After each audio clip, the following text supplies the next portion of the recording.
Latest Android വേർഷൻസിൽ എങ്ങനെയാണ് ഒരു Android ഡാറ്റൻ്റെ ഉള്ളിൽ കയറിയിട്ട് അല്ലെങ്കിൽ ഒരു OBB കയറിയിട്ട് ഒരു ഫയൽ മൂവ് ചെയ്യുക അല്ലെങ്കിൽ കോപ്പി ചെയ്യുക എന്നാണ് ഈ വീഡിയോയിൽ കാണിക്കാൻ പോകുന്നത്.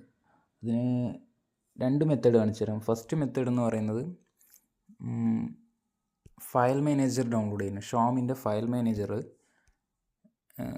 പ്ലേ സ്റ്റോറിൽ കയറിയിട്ട് ഇൻസ്റ്റാൾ ചെയ്യുക. ഏതെങ്കിലും പറ്റില്ല, ഷോമിൻ്റെ ഫയൽ മാനേജർ ഇൻസ്റ്റാൾ ചെയ്ത് ഞാൻ ഓൾറെഡി ഇൻസ്റ്റാൾ ചെയ്ത് വെച്ചിട്ടുണ്ട്. അതിൽ കയറിയിട്ട് എഗ്രീൻ കണ്ടിന്യൂ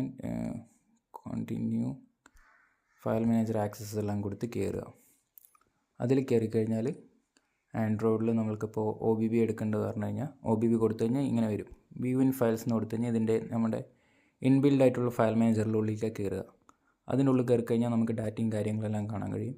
ഇതിന്ന് ചില സംഭവങ്ങൾ മാത്രമേ കോപ്പി ചെയ്യാനോ അല്ലെങ്കിൽ മൂവ് ചെയ്യാനോ കഴിയുള്ളൂ. അത് കാരണമാണ് വേറൊരു മെത്തേഡും കൂടെ കാണിച്ചു തരാമെന്ന് പറയുന്നത്. വേറെ മെത്തേഡ് എന്ന് പറയുന്നത് സെയിം തന്നെ. ഇതിൽ കയറി കഴിഞ്ഞാൽ Z-Archiver ഉണ്ടാവും. Z-Archiver അല്ലെങ്കിൽ Z-Archiver എന്ന് പറഞ്ഞിട്ട് ഒരു ആപ്പ് ഉണ്ട്. അതൊന്ന് ഇൻസ്റ്റാൾ ചെയ്യുക. അതിൽ കയറി കഴിഞ്ഞാൽ പെർമിഷൻ ആക്സസ് കൊടുക്കുക. ഉള്ളിൽ കയറി കഴിഞ്ഞാൽ ഇവിടെ നിന്ന് കൊടുക്കുക. ഡിവൈസ് സ്റ്റോറേജിൽ കയറി കഴിഞ്ഞാൽ ആൻഡ്രോയിഡ് OBBയിൽ പോയി കഴിഞ്ഞാൽ നമുക്ക് കാണാൻ കഴിയും. നമ്മുടെ ഫയലും കാര്യങ്ങളൊക്കെ ഇവിടെ തന്നെ ഉണ്ട്. ഇതിൽ ഏതെങ്കിലും ഇപ്പോൾ എനിക്കിപ്പോൾ ഇതിൽ 2 OBB ഉണ്ട്. ഏതെങ്കിലും ഞാൻ മൂവ് ചെയ്യുന്നതൊന്ന് കാണിച്ചു തരാം. പാച്ച് വർക്ക് കോപ്പി എടുത്ത് കാണിച്ചു തരാം. ബാക്കിലോട്ട് വരുന്നു. ഏതെങ്കിലും ഒരു സ്ഥലത്ത് എവിടെ ആർക്ക് ഫയൽ എന്നൊരു സംഭവമുണ്ട്. അതിൻ്റെ ഉള്ളിൽ കൊണ്ടൊന്ന് പേസ്റ്റ് ചെയ്ത് കാണിച്ചു തരാം.